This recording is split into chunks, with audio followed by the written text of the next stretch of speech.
Hello everyone, this is Crypto BitLaw here with another blockchain legal brief, and today we're going to discuss how Texas recently ordered a crypto virtual casino to stop selling NFTs under the guise that they were considered high-tech fraudulent securities offerings.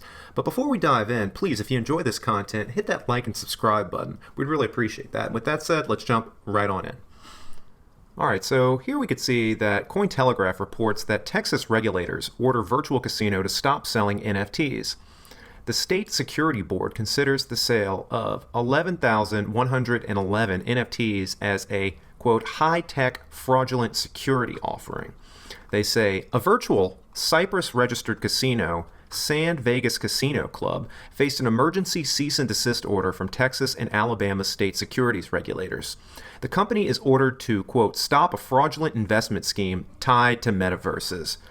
On April 13th, the Texas Securities Board reported issuing an order accusing Sand Vegas Casino Club, Martin Schwarzberger, and Ruben Warnke of illegally offering nonfungible tokens, or NFTs, to fund the development of virtual casinos in metaverses. Allegedly, Sand Vegas offered 11,111 NFTs to raise funds for its metaverse casinos. The firm offered those who purchased Gambler NFTs and Golden Gambler NFTs a share of the future casino's profits. By Sand Vegas's projections, owners of Gambler NFTs could expect profits between $1,224 and $24,480 per NFT annually, and Golden Gambler NFT holders would earn between $6,480 and $81,000 per NFT over the same period. By April 9th, the listing price for Gambler NFTs was between 0.23 ETH, around $744, and 777 ETH, about $2.5 million, while the listing price for Golden Gambler NFTs was between 2.13 ETH, which is about $6,793, and 169 ETH, or $547,000. According to the order, the respondents claimed their NFT offerings were not securities and thus did not fall under securities laws. The document specified, quote, the respondents are also devising a scheme to obstruct any attempt to regulate the Gambler NFTs and Golden Gambler NFTs. They are misleading purchasers by claiming that they can simply avoid securities regulation by implementing illusory features or using different terminology. Sand Vegas is not registered to sell securities in Texas and Alabama, and hence it is not allowed to proceed with its NFT sales. It appears that the Texan regulators' initiative could kick off a larger trend as well. As Joe Rotunda, enforcement director at the Texas State Securities Board, has told journalists, his agency is coordinating across state lines to investigate similar offerings and plan enforcement actions in the, quote, hot area of NFTs. Now, I want to draw your attention to this point, the fact that the regulator noted that they being the casino and the NFT issuers, are misleading purchasers by claiming they can simply avoid securities regulation by implementing illusory features or using different terminology. And I think that that's the case that we're going to see with, I guess, a continuance of this sort of regulation and enforcement action against entities that issue these NFTs under the guise that they aren't securities offerings because we're calling a different investment vehicle or product by a different name rather than a security. So these entities think by slapping the label of NFT on this investment vehicle, they're able to circumvent traditional securities regulations and laws.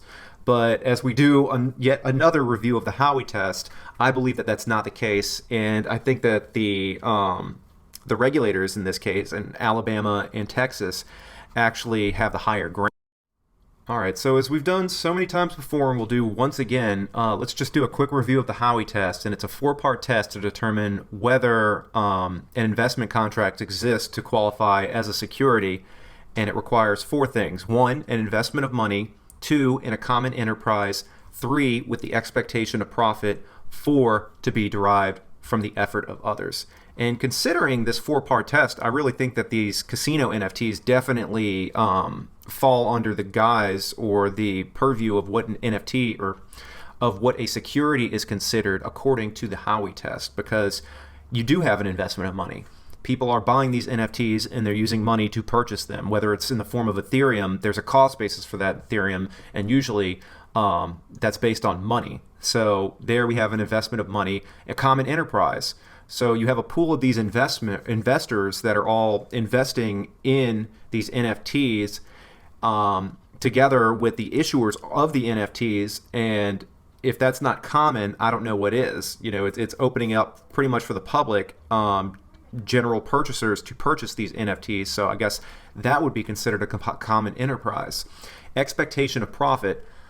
The casino issuers laid out in black and white what investors could expect for the return on their NFTs based on how much they expected you to get for a share of profit from the casino by holding the NFTs. So you have that test, that part of the test is fulfilled.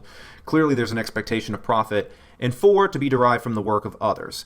And so you have the casino, and they are expending effort or work in order to produce all of the necessary services and all of the other, the hosting services, the actual writing the code and everything in order to actually produce this casino. And so you as an NFT holder are deriving profit by holding the NFT from the effort of others, being the issuers of the NFT in the casino. So all 4 parts of that Howey test are fulfilled, and I really truly believe that these NFTs are securities that the casino issuers are, issuing under the guise that they're not securities in order to try to circumvent regulation.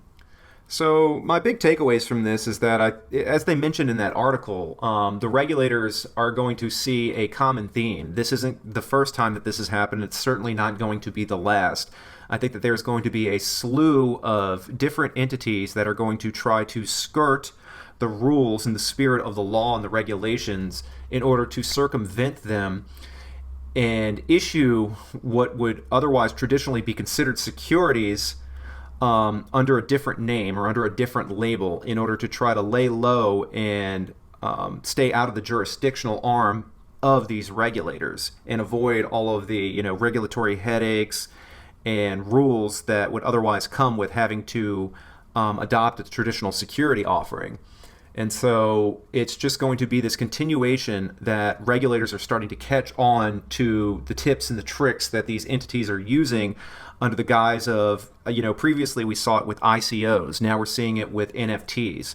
This is a continuation of this same pattern of individuals and entities trying to use different labels to circumvent certain laws and regulations pertaining to securities in order to avoid them. But with that said, I hope you guys enjoyed this content. If you did, please hit that like and subscribe button. And with that said, thanks again for watching, and we'll see you all in the next video.